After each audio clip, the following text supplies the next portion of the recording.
Mi línea de investigación es el uso de técnicas de Machine Learning para el posicionamiento en interiores, con el objetivo pues, de mejorar la precisión de estos sistemas. Y bueno, pues hoy voy a presentar el trabajo que he realizado durante los últimos meses para mejorar la estimación del ángulo de llegada en el Bluetooth Low Energy usando técnicas de Machine Learning y de Deep Learning. Estos son los puntos en los que se estructura la presentación.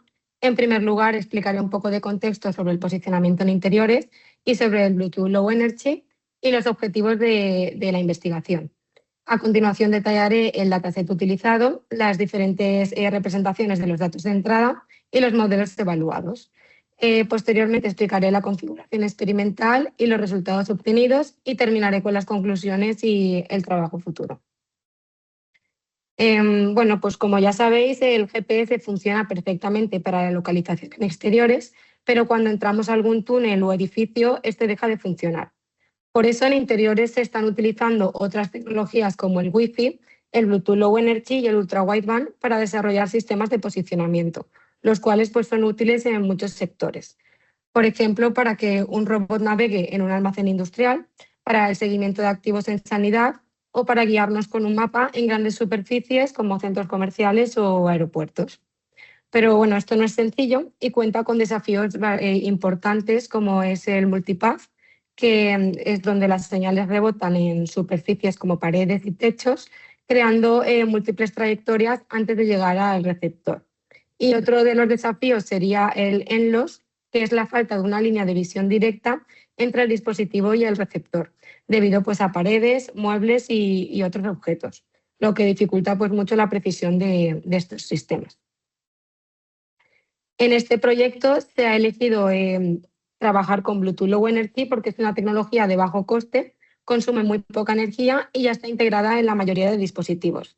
Hasta hace poco, el método estándar para localizar mediante Bluetooth era el RSSI, que básicamente estima la distancia basándose en la potencia de la señal recibida. El problema es que la intensidad de la señal es muy inestable, o sea, que es decir, que cualquier obstáculo o movimiento en la sala puede hacer que la potencia varíe, provocando pues, errores de cálculo bastante importantes. Y pues por eso, con la llegada del estándar del Bluetooth 5.1, se ha empezado a utilizar el ángulo de llegada, Angle of Arrival en inglés, por eso sus siglas AOA. Esto, pues en lugar de mirar solo lo que es la potencia recibida, el receptor también analiza cómo llega la onda a sus diferentes antenas para calcular la dirección exacta. Aunque esta técnica es bastante más precisa, los algoritmos matemáticos tradicionales pues siguen teniendo problemas para distinguir entre la señal directa y los rebotes que he mencionado antes, como el multipath. Y entonces, pues aquí es donde entraría la propuesta de utilizar el Deep Learning para que el sistema aprenda a filtrar ese ruido y obtener una medición más precisa del ángulo con el que llega la señal. Bueno, pues con todo esto en mente, esta investigación se centró en 3 objetivos principales. En primer lugar, identificar cuál es la mejor representación de los datos crudos para este problema, es decir, cuál sería el mejor formato con el que el modelo obtiene una mayor precisión. En segundo lugar, comprobar si el aprendizaje automático puede superar a los métodos matemáticos clásicos. Y por último, comparar 5 modelos de Machine Learning y de Deep Learning en 2 escenarios diferentes. El primero de ellos es un escenario muy realista con obstáculos y el otro pues totalmente controlado, pues es con la idea de reproducir exactamente el experimento que hicieron los autores del paper del dataset. Vale, para esta investigación se ha trabajado con un dataset publicado en este paper que veis aquí. Los datos del dataset se capturaron en un laboratorio de 319 metros cuadrados que estaba equipado con estanterías metálicas para simular un entorno industrial y generar pues, esos rebotes de señal que tanto dificultan la localización. Como receptor utilizaron esta placa roja que veis aquí, que es de Texas Instruments. Esta placa cuenta con 2 arrays de 3 antenas en fila para captar la señal. Y bueno, pues al estar colocados ortogonalmente, permiten que el sistema tenga un rango de visión de 135 grados. Y además, pues tenían el techo lleno de cámaras de alta precisión, un sistema mock-up, que registraba la posición exacta del emisor en todo momento con un margen de milímetros. Estas cámaras son las que se utilizaron son las que utilizaron ellos para obtener el ground truth, es decir, la respuesta correcta con la que luego se comparan las predicciones. Y bueno, pues lo que realmente procesa nuestro modelo no es el ángulo calculado, sino la señal cruda. Es decir, que cada vez que el receptor escucha un paquete de Bluetooth, captura lo que se llaman las muestras I y Q. En concreto, el hardware de Texas Instruments captura originalmente 511 pares de valores I y Q, o sea, por cada paquete, es decir, 1022 en total.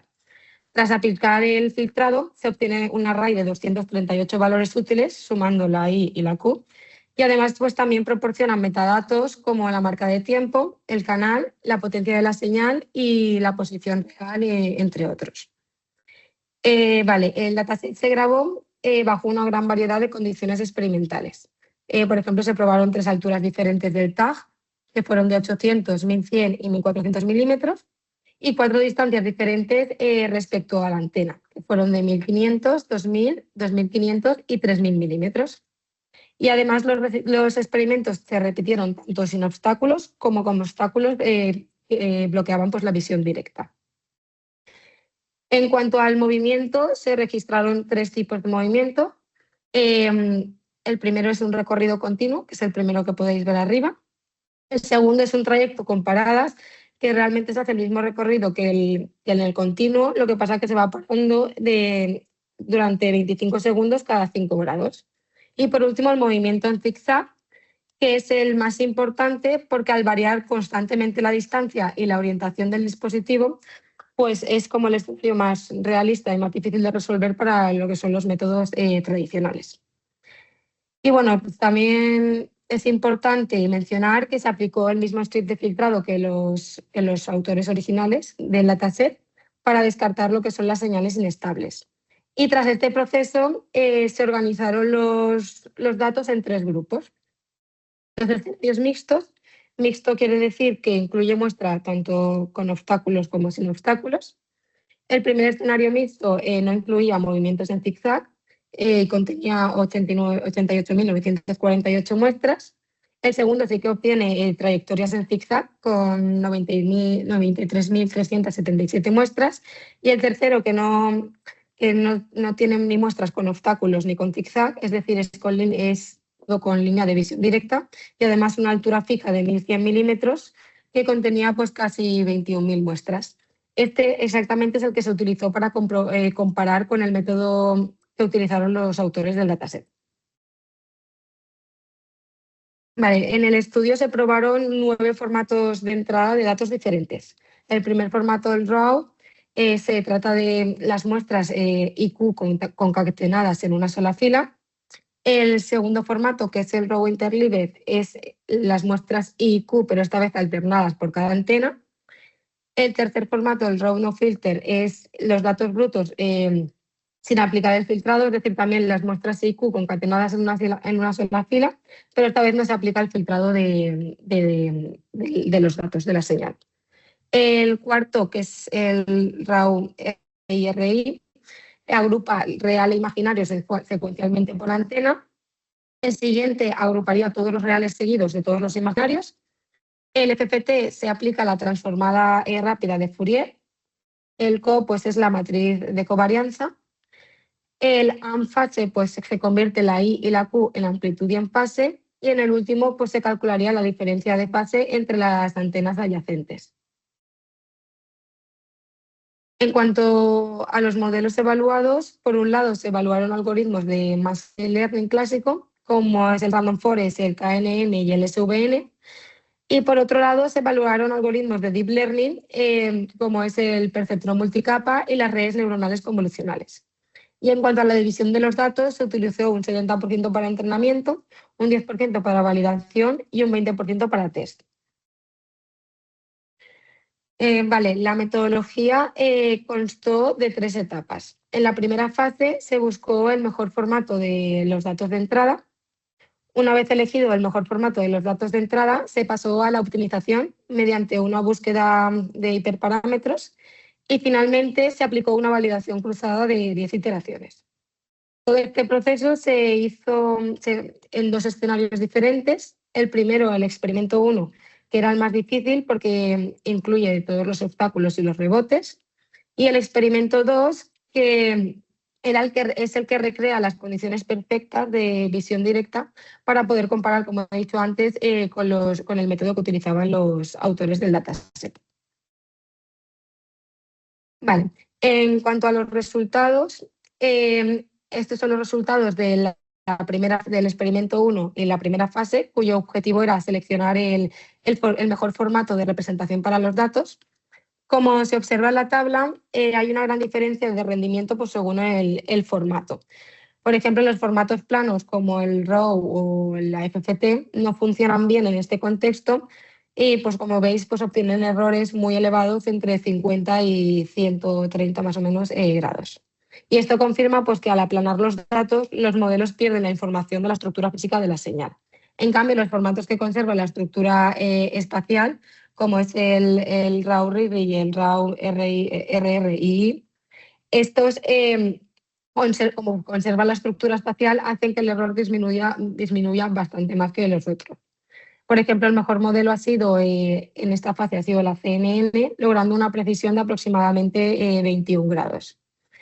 Y bueno, pues estos resultados demuestran que para filtrar los rebotes de la señal, el modelo como que necesita ver los datos de forma estructurada y por ello el resto del estudio y la fase de optimización se ha seleccionado el formato real-imaginario, que es el que mejor resultados ha obtenido en la mayoría de los modelos evaluados. Vale, me salta una aquí.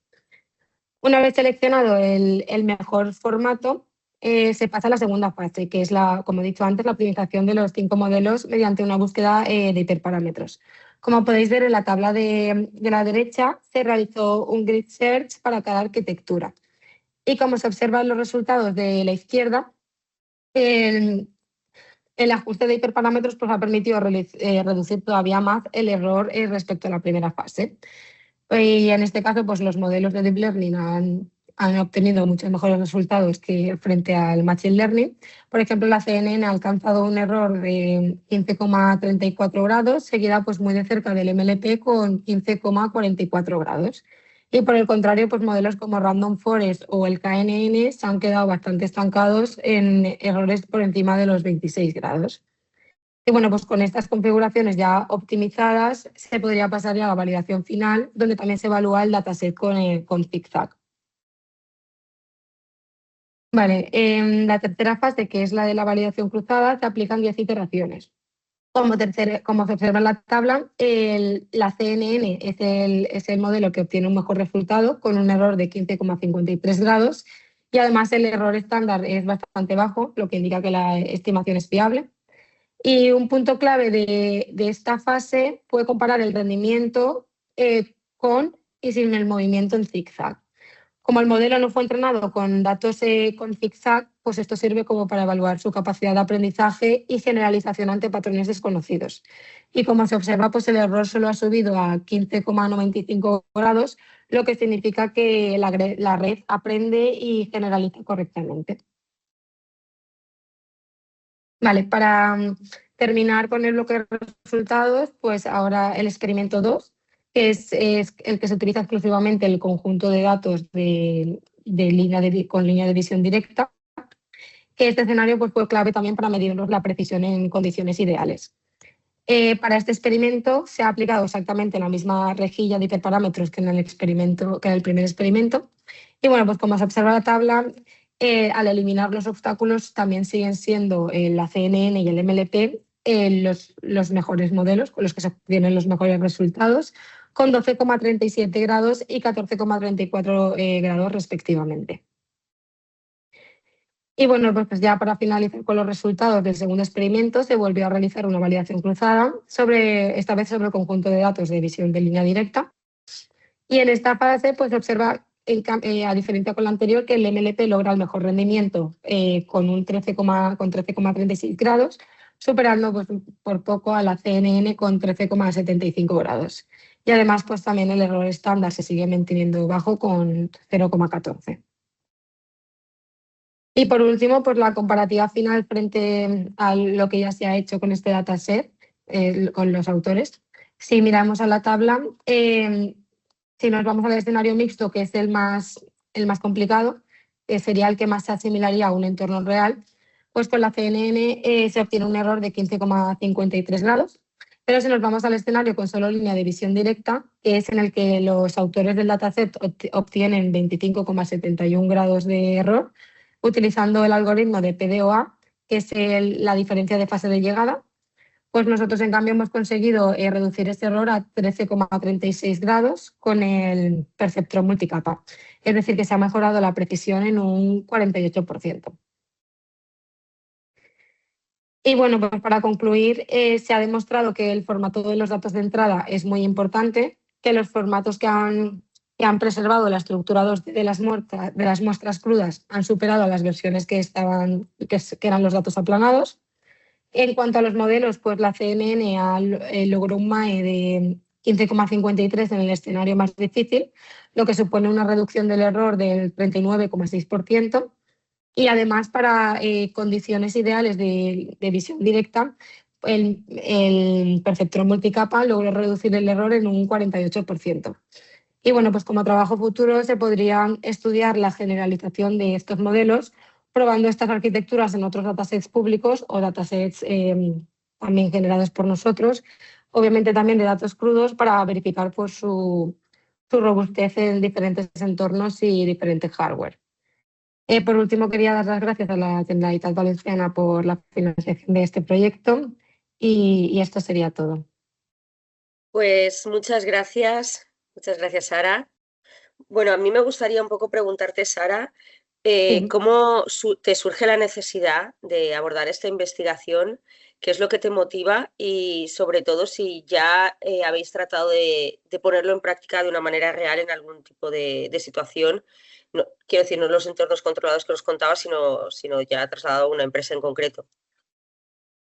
Yo, en mi caso, todavía no lo he tratado en un entorno real al 100%. Estamos ahora haciendo pruebas aquí en el laboratorio en el que estoy trabajando, en el pasillo también de la universidad, y vamos a hacer pruebas también en entornos más reales como un salón de actos o una sala de juntas.